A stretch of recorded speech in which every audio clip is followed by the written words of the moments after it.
Hello and welcome to TTV. Today we are here with Mr. Pankaj Khimji, who is the chairman of Oman Cricket Board.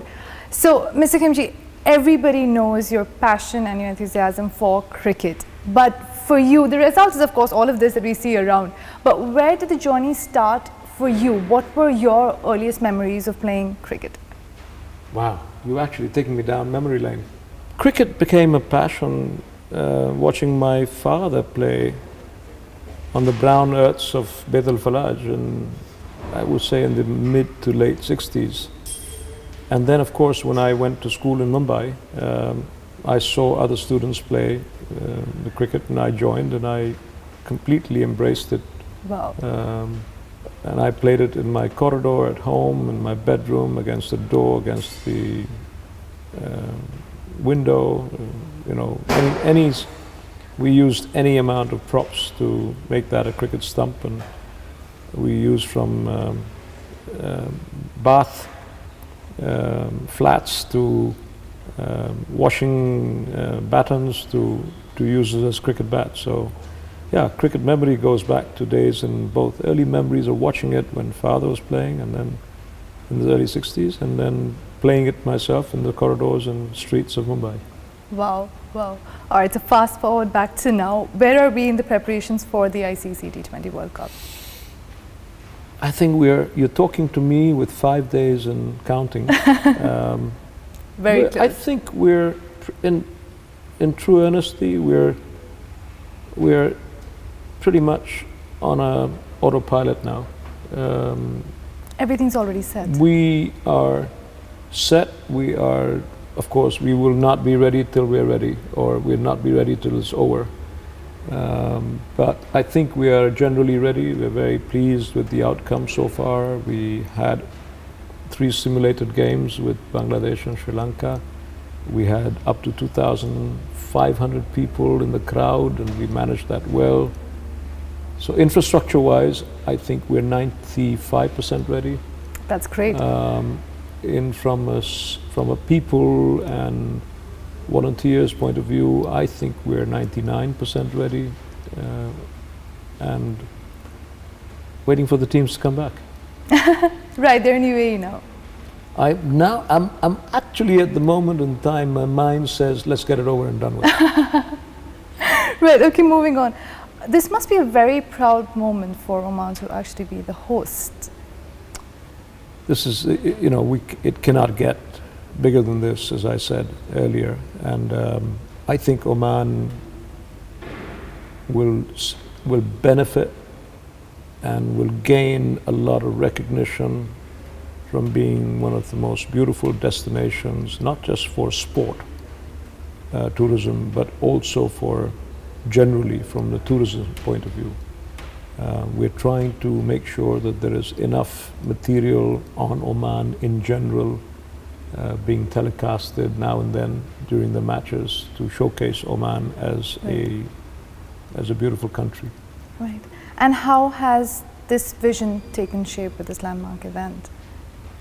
The vision is, this one is a dream. I doubt whether it's a vision. We never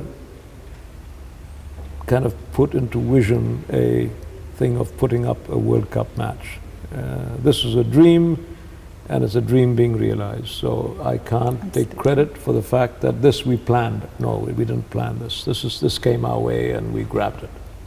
And what are your plans to move up the ladder? Because a lot of enthusiastic cricketers in Oman. So how do you plan to sustain this post the World Cup even?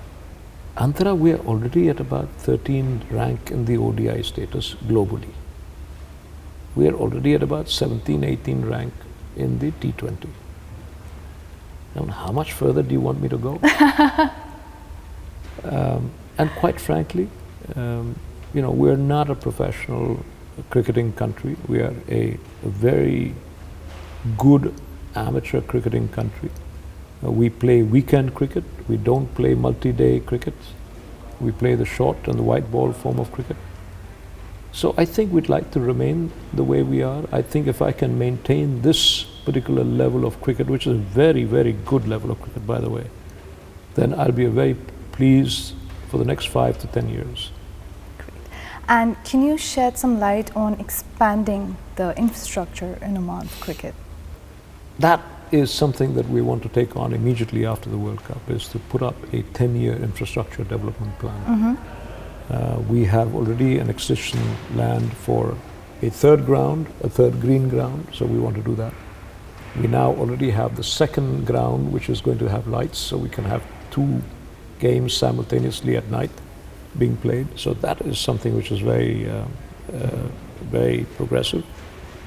We are thinking of adding some galleries and some permanent seating arrangements for the public. For now that we know that we might get a few games our way, a lot of people have tasted what it feels like to be in Oman and play in Oman.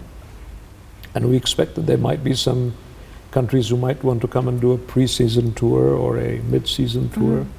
And so if that happens, then it's good to have a little bit of public seating as well, because the game is, after all, also from a spectator's point of view, a very interesting game. Yes, it definitely is.